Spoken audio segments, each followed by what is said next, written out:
বিংশ শতকের শ্রেষ্ঠ মুজাদ্দিদ আল্লামা সৈয়দ আবুল আলা মওদুদী রাহমাতুল্লাহ আলাইহি তিনি এক জায়গায় লিখেছেন, স্বৈরাচারীরা তার পতনের সমস্ত ছিদ্র বন্ধ করে, কিন্তু একটা ছিদ্র বন্ধ করতে পারে না, মনের ভুলে সে ছিদ্রটা থেকেই যায়, যেই ছিদ্র দিয়ে আসলে তার পতনটা হবে।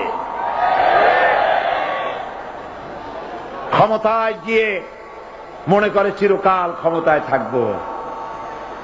ভারতের প্রধানমন্ত্রী পণ্ডিত জওয়াহরলাল নেহেরু রাঁচি পাগলাগারদে গিয়েছেন, মেন্টাল হসপিটাল।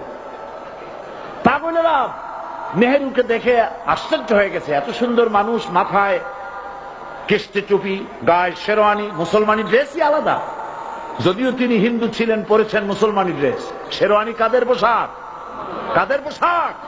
হাতে ছড়ি নিয়ে হাঁটা, স্টাইল করে, সুন্দর পাজামা, সুন্দর টুপি, সুন্দর সাজসজ্জা করে, মুসলমানদের ড্রেস। এই ড্রেস পরে তিনি গিয়েছেন, সবসময় যে ড্রেস তিনি পরতেন। পাগলেরা জিজ্ঞেস করছে, তুমি কে গো? উনি বলছেন, আমারে চেনো নাই?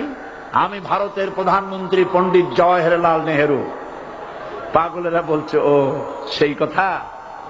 আমরাও যখন এই হসপিটালে আসছিলাম, এই তোমার মতো লম্বা লম্বা কথা আমরাও বলছি, থাকো আমাদের সাথে কিছুদিন, তোমার মাথাও ঠান্ডা হয়ে যাবে।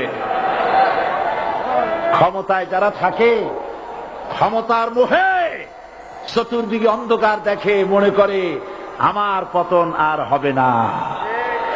কিন্তু তোমাকে বুঝিবে যে গোকুলে বাড়ি শেষে। গাড়ির চাকা সব সময় উপরে থাকে না, গাড়ির চাকা সব সময় উপরে থাকলে গাড়ি তো চলবেই না, গাড়ির চাকা ঘোরে বলেই তো গাড়ি চলে। সুতরাং এই উপরে, তোমার চাকা উপরে এখন আছে বলে, তোমার দলের চাকা উপরে আছে বলে, যারা মানুষের উপরে জুলুম করছো, আলেমদেরকে ধরতেছো, মুসল্লিদেরকে ধরে ধরে জেলে ঢুকাচ্ছ, সময় আসবে এমন ইন্দুরের গর্ত অপমানা পালাবার জন্য